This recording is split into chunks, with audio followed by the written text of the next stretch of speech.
สบายดี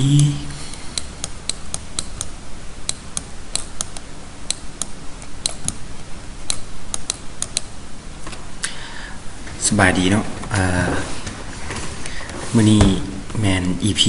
เกี่ยวกับเรื่อง Google Map เนาะเราจะมาปักหมุดห้านค้าปักหมุดห้านค้าของเราเนาะก่อนอื่นเบิดก็แม่นเราอยากให้คนได้เวลาที่เปิดGoogle เนาะหรือว่าเปิด Google Map อย่างเนาะเราก็เจ้าจะเห็นห้านค้าของเราเพื่อเฮ็ดให้ธุรกิจของเรามัน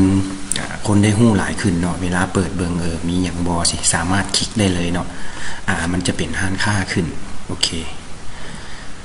คือตัวนี้เนาะเราเข้า Google ไป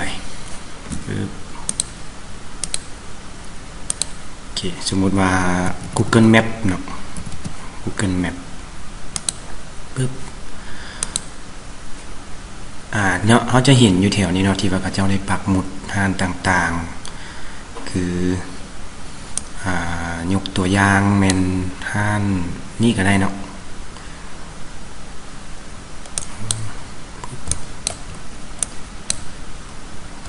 ใกล้ๆห้องการนี่เนาะตัวนี้แม่นราชวงศ์เนาะคืออันนี้แม่นห้านโคลาเนาะห้านโคลาที่ว่าเป็นอาหารสไตล์ญี่ปุ่นเนาะที่ว่าเพิ่นได้ปักหมุดไว้ตัวนี้อาหารก็แซ่บเนาะราคาสมเหตุสมผลมีหลายอย่างให้เลือกตัวนี้เนาะเป็นแบบเพื่อว่าผู้ใดต้องการอยากชิมรสชาติใหม่ๆเนาะก็ไปลองเบิ่งได้เนาะตัวนี้แม่นบรรยากาศก็ดีเนาะนั่งห้องแอร์สำหรับอาหารนี่ก็เป็นรูปแบบของสไตล์ญี่ปุ่นเนาะแท้ๆแล้วก็มิกซ์ด้วยของจีนนำเนาะแบบเผ็ดไทยเข้าถึกปากกับคนลาวโอเคมาเข้าเวียกของเฮาเลยเนาะตัวนี้แม่นที่ว่ากับเจ้าได้ปักหมุดห้านของตัวเองเนาะปักหมุดห้านหลายคนก็ยังบ่ทันรู้วิธีเฮ็ดละวันนี้เฮาจะมาเฮ็ดวิธีปักหมุดเนาะโอเคก่อนอื่นเบิดนี่ก็ต้องเข้าไปGmail ของเฮาเลยเนาะเข้าไปบัญชีของเฮาเสียก่อนเนาะจึงจะสามารถที่จะปักหมุดหรือว่าเฮ็ดเวียกได้เนาะ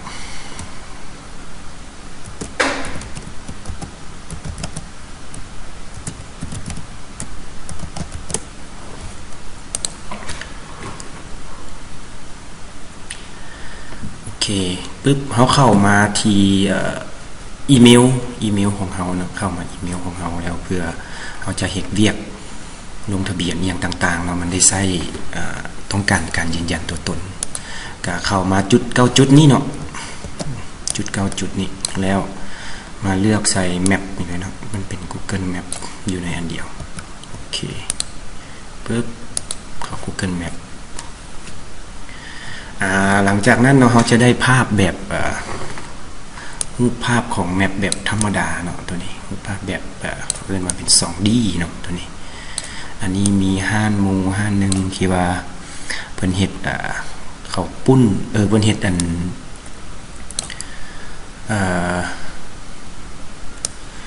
พิ่นเฮ็ดบุฟเฟ่เนาะเพิ่นเฮ็ดบุฟเฟ่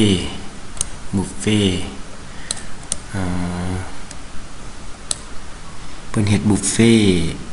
ลูกซีนเนาะเฮ็ดบุฟเฟ่ลูกซีนอันนี้มันมหาลัยแห่งชาติเนาะอันนี้มันเดินตรงโดก National University เนาะอันนี้ก็เป็นตรงโดกกับขี่เข้ามาหอมตัวนี้เนาะอยู่แถวหอพักซีเกมเนาะอยู่แถวหอพักซีเกมห้านของเพิ่นเป็นห้านนี่แหละตัวนี้เนาะห้านเพิ่นเป็นบุฟเฟ่ลูกซีนเนาะเป็นบุฟเฟ่ลูกซีน 39,000 มีต่ำมีหยังพร้อมเนาะแล้วก็ขายปิ้งคิดว่าทุกคนฮู้ดีแล้วมันเป็นหอพักซีเกมอยู่เส้นมาแต่ขี่เข้ามาทางในจากมสมสดงโดกเนาะโอเคเฮามาเข้าเฮาเลยเนาะตัวนี้เฮาเห็นอยู่เฮาเห็นจุดเฮาแล้วเนาะว่าเฮาจะปักหมุดอยู่นี่ห้านของเพิ่นเฮาก็มาเข้า3จุดนี้เนาะ3จุด ปึ๊บแล้วเลื่อนมาใส่ตัวนี้มันย้อนมาเฮาใช้แลงเกจเป็นภาษาไทยเนาะก็เลยมันเป็นภาษาไทยแต่ถ้า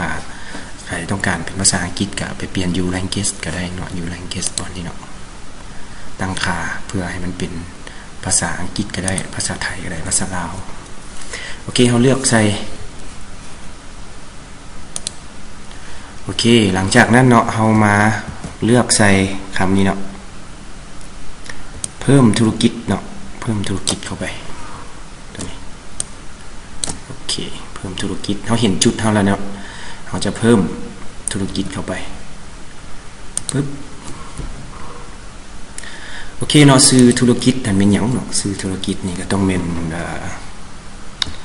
บุฟเฟ่เนาะบุฟเฟ่มิตบอล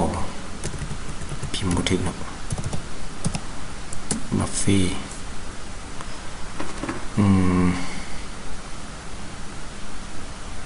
บุฟเฟ่ลูกซีนเนาะมิตบอลบุฟเฟ่ลูกซีน 39,000 บ่ใส่ราคาดอกเนาะเพราะว่ากันใส่ราคาแล้วอาจจะมีการปรับขึ้นไปเรื่อยๆนั้นอยู่ในอันนี้โอเคเนาะใส่บุฟเฟ่มิตบอลจากนั้นก็กด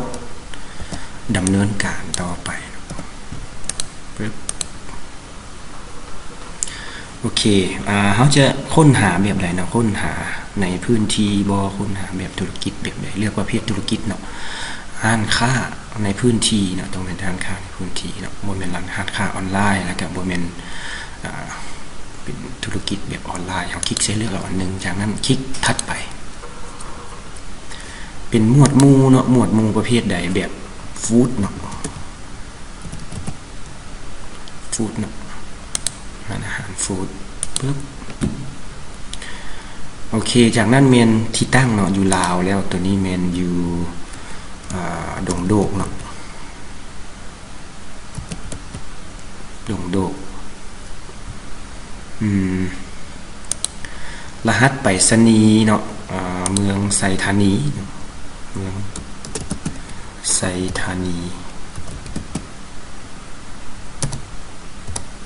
เมืองไซธานีโอเคเนาะถ้าเฮาบ่ฮู้รหัสเฮาก็มาเบิ่งได้ว่ารหัสเมืองไซธานีนี่มันอยู่ไสเฮาก็พิมพ์ไปอย่าง postcode เนาะ postcode เฮามาเบิ่งได้เลยเนาะว่าpostcode ของเมืองแต่ละเมืองนี่อยู่ไสไซธานีนี่เนาะไซธานี01170ไซธานีโอเคไซธานี01170โอเคตัวนี้จากนั้นเราคลิกถัดไปเรียกว่าต่อไปจากนั้นเราเป็นในนี่เนาะธุรกิจของเฮานี่เลือกเป็นตัวใดเนาะห้านบุฟเฟ่ดาดเองอันนี้ที่ตั้งอย่างต่างๆเนาะ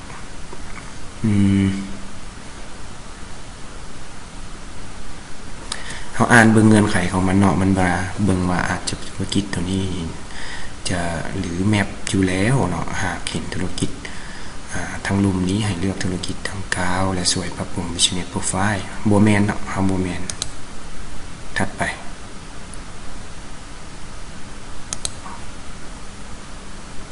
ปึ๊บตัวนี้เฮาก็มาสร้าง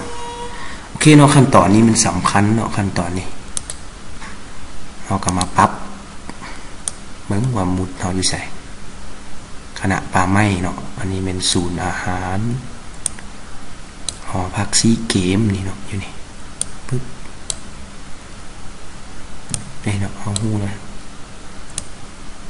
อันนี้แมนซุปเปอร์มาร์เก็ตเนาะอันนี้อยู่นี่เนาะ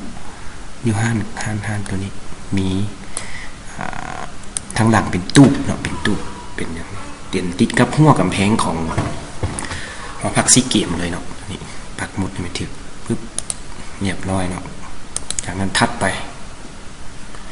โอเคบัดนี้แม่นใส่หมายเลขโทรศัพท์เนาะหมายเลขโทรศัพท์หมายเลขโทรศัพท์นี่แม่นต้องแม่นของเจ้าของห้างในเนาะธรรมดาเนาะต้องแม่นเจ้าของห้างนี่เนาะ เนาะอันนี้เป็นอาหารบุฟเฟ่ลูกซีนเนาะมีต่ำมีหลายตักเองกินบ่อั้นเพิ่นบอกอันนี้เป็นเบอร์ของเพิ่นเนาะ54265225ตัวนี้เป็นเลือกเขาเลยเนาะอันนี้เฮาสิใส่เบอร์เฮาเองก่อนก็ได้เนาะเพื่อให้สามารถเฮ็ดให้สำเร็จได้เนาะ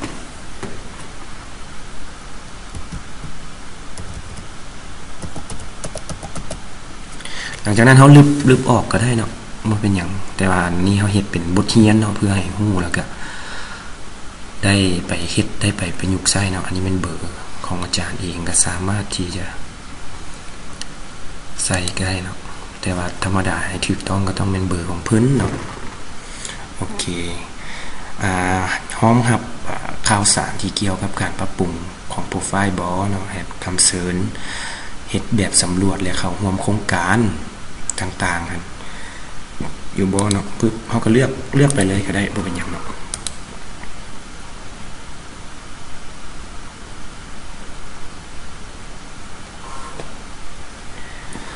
โอเคมาเข้าการยืนยันเนาะมาเข้าการยืนยันตัวนี้เฮ็ดเวลาที่ว่าคนเบิ่งคนหยังนี่มันให้เฮาตอบรีวิวตอบอีหยังได้บ่เนาะคลิก next ไปโอเคตัวนี้มันรายละเอียดทั้งเบิดเนาะมันเปิดสังเกตเบิ่งก็แม่นเพิ่นเปิดทุกมื้อเนาะเปิดทุกมื้อรู้สึกว่าแม่น 10:00 นเช้าฮอด 10:00 นแลงเลยเนาะห้านเพิ่นแม่น 10:00 นเช้าเนาะก็สิบ่แม่น24ชั่วโมงเนาะเปิด 10:00 นเช้าฮอด 10:00 นแลง 10:00 นแลงก็ประมาณ22 โมงโอเคคือกันเนาะcopy เลยก็ได้เนาะ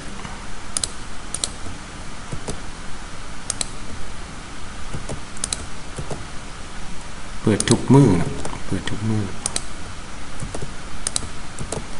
บ่ฮู้ว่ามื้อพักธรรมดาเพิ่นก็สิเปิดบ่เนาะแต่ว่าเห็นส่วนหลายก็แม่นเปิดเกือบทุกมื้อเนาะ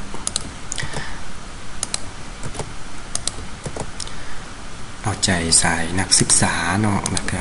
คนที่มีงบน้อยแต่ว่าต้องการกินให้เต็มที่เนาะตอนนี้ 39,000 คุ้มค่าเนาะตัวนี้เป็นรายละเอียดเนาะเพิ่มรายละเอียดเกี่ยวกับอาหารบริการเนาะคือนั่งกินเนาะอาหารสั่งแบบกลับบ้านบ่แม่นเนาะอันนี้รับสินค้าโดยบ่ต้องลงจากรถบ่แม่นเนาะตัวนี้ต้องได้กินแต่ว่าอยากซื้อเมื่อก็ได้เนาะเมื่อก็ได้เนาะจัดส่งนี่ก็บ่ฮู้คือกันเนาะเพิ่นคือสิจัดส่งอยู่ติเนาะจัดส่งโดยอันนี้เป็นรายละเอียดต่างๆแหละเนาะว่ามันอย่างใส่ไปเลยก็ได้เนาะแต่ว่าสำคัญแล้วแม่นส่วนหลายแม่นรับประทานอยู่ที่สถานที่นั่นเลยโอเควันนี้มาเพิ่มคำอธิบายเนาะคำอธิบายเฮาจังได๋มันอาจจะแม่นบุฟเฟ่มิตบอลอะไรเนาะบ่อยากใส่ราคาปานใดเนาะเพิ่นอาจจะปรับอาจจะหยังเนาะแม่นอาจจะใส่แบบgood view เนาะ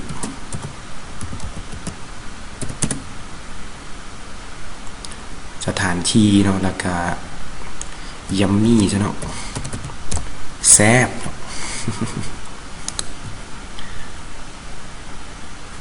โอเคเนาะหลังจากนั้นก็แม่นเอารูปเนาะมาใส่แล้วก็เมนูอีกต่างๆอะไรเนาะรูปมาใส่เพื่อให้บอกถึงร้านค้าโอเคปึ๊บอันนี้เป็นรูปปึ๊บ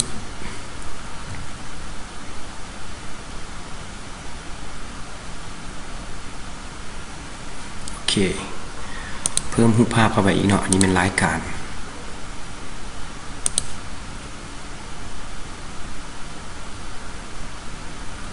จากนั้นถัดไปเนาะโอเคเพิ่มรูปภาพอาหารเนาะอันนี้สถานที่เนาะสถานที่ใส่น้ำกันเลยก็ได้เนาะเมื่อกี้นี้เขาก็เพราะว่ามีได้2อันเลยอันนี้เป็นสถานที่อันนี้เป็นอาหาร แต่ว่าก็หลายอยู่เนาะแต่ว่าบ่ได้โหลดมาตัวนี้ขอเป็นตัวอย่างซื้อก็ผู้ใดมีรูปหลายมีหยังเนาะก็เป็นการดีเพื่อจะได้เห็นดีเทลรายละเอียดต่างๆถัดไปเนาะกด next กันเลยเนาะสิเพิ่มแอดบ่เนาะเพิ่มแอดก็คือเราจะลงไปใน Google Ads เนาะมันเวลาเขาเสิร์ชหาอย่างนั้นมันจะเห็นก่อนหมู่เลยเนาะตัวนี้เนาะแบบ SEO แต่ว่าตัวนี้เขาบ่จำเป็นเนาะเขาเพียงแต่อยากให้ฮู้ว่าห้างของเขาหันเปิดเนาะแล้วก็ให้บริการด้านนี้ข้ามก่อนก็ได้โอเคต่างๆปุ๊บอันนี้มันลองลงไส้อย่างนี้เนาะแบบอิงใช้อีเมลกับผู้ใดที่เฮ็ดก็กดสมัครเฮ็ดไปตามขั้นตอนเนาะอันนี้เป็นอาจารย์เฮ็ดเป็นการสอนซื่อๆเนาะตัวนี้ดำเนินการต่อไปง่ายๆเนาะโอเคเดี๋ยวเนาะมันขึ้นแล้วเนี่ยบัฟเฟ่มิสโบเนาะตัวนี้อันนี้เบอร์ก็สามารถแก้ไขได้เนาะสามารถแก้ไขได้จะหน่อยอันเฮาก็แก้ไขตืมเนาะเอาเบอร์ของเพิ่นใส่หั่นแหละเนาะเบอร์เจ้าของห้างเองเบอร์เจ้าของห้างเองก็มีแล้วเนาะอยู่นี่อยู่รูปพี่เนาะเบอร์เจ้าของห้างเองก็คือใส่เดี๋ยวจะได้ปรับปรุงให้ตืมโอเคตัวนี้มันเดี๋ยวเราสามารถเข้าไปแก้ไขเข้าไปเฮ็ดอีกอย่างก็ได้เนาะตัวนี้อยู่ในรีวิวของเฮาตัวนี้สำหรับคลิปนี้ก็ถือว่าสำเร็จเนาะในการปักหมุดGoogle เนาะปักหมุด Google Map เนาะ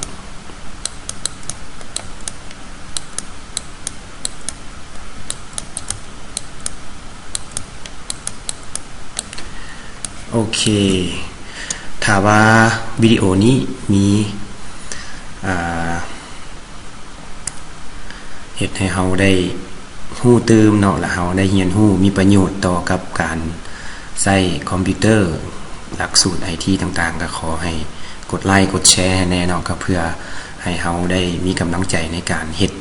คลิปต่อๆไปที่เป็นประโยชน์แก้ปัญหาแล้วก็นำใช้ได้จริงอยู่ในสังคมของเฮาแล้วเนาะสำหรับมื้อนี้ขอขอบใจ